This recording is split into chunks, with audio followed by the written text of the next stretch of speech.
Hey, I'm Cody and I talk about the Army National Guard. But today I'm talking about fatherhood.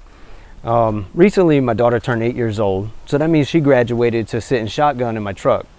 And after years of being told no, you can't sit up front, today was her day and she got to sit up front.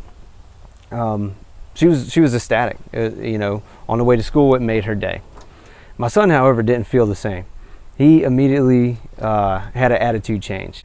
Now, he's 5 years old. He's really well behaved, but this really made him upset with his sister moving to the front. He started screaming, "This isn't fair. Why does she get to sit up front?" Things like that. And I was doing everything I could to explain the situation to him, but he still wouldn't calm down. I went and got his mom. She couldn't calm him down.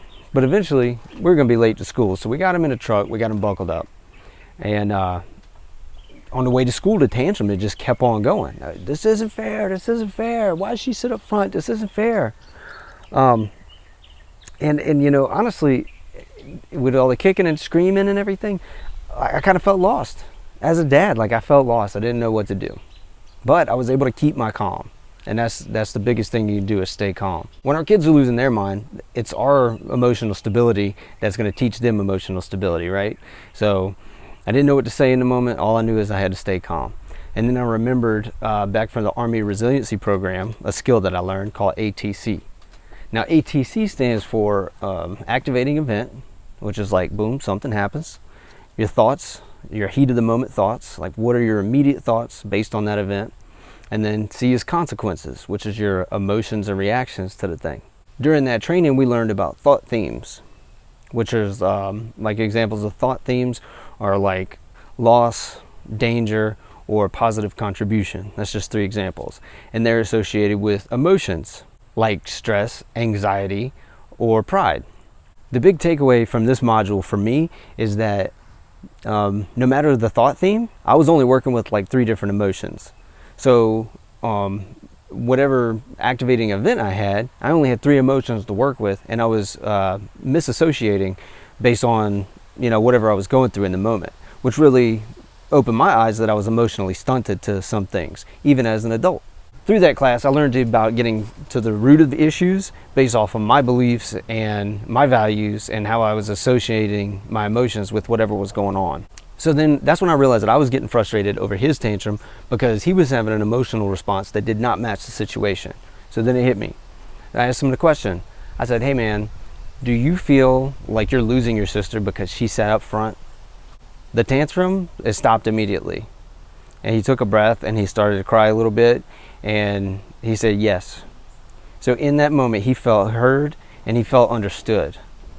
You can't Army MRT somebody and ask him about the activating event and his thought process and all that. He's 5, he doesn't get it, there's no time. So I was able to work through that for him and then asked him that reasonable question that got to the root of the issue. He felt alone. He felt like he was losing his backseat buddy, So once the sister heard that, she put her hand back there, they held hands, they were able to talk it out. And they worked out a thing where every other day she'll sit back there until he's comfortable to hold down the back seat by himself. But the root of the issue is he felt like he was being left alone.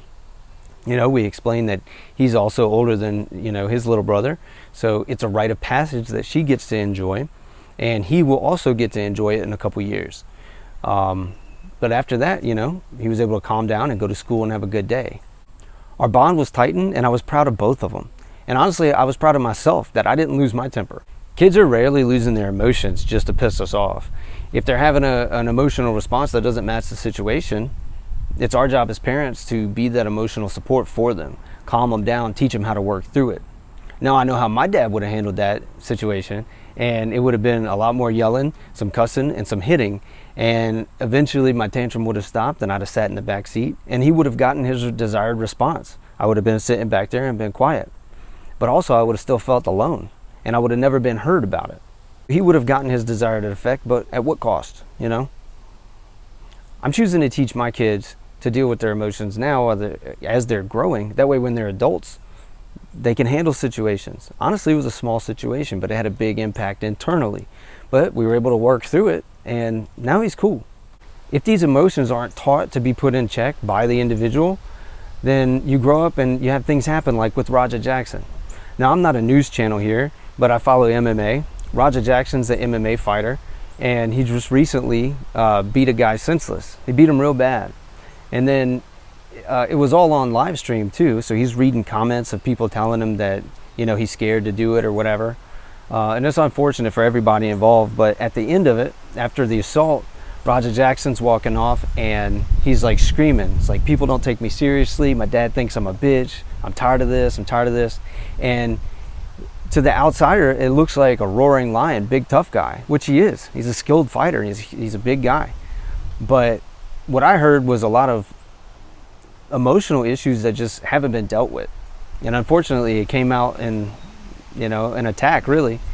As men, we have a huge potential for good and harm. And it's our job to be strong so we can protect the innocent and defend ourselves. But if our emotions aren't put in check, that powerful nature can be misused and lead to trouble.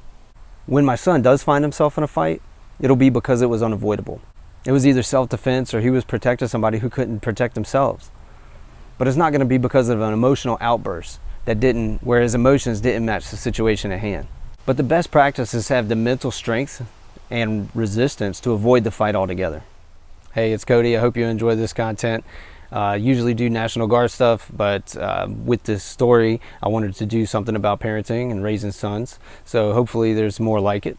If you have any comments, questions, concerns, put them in the comments and let me know what you think. If you have any video ideas, put them in the comments as well.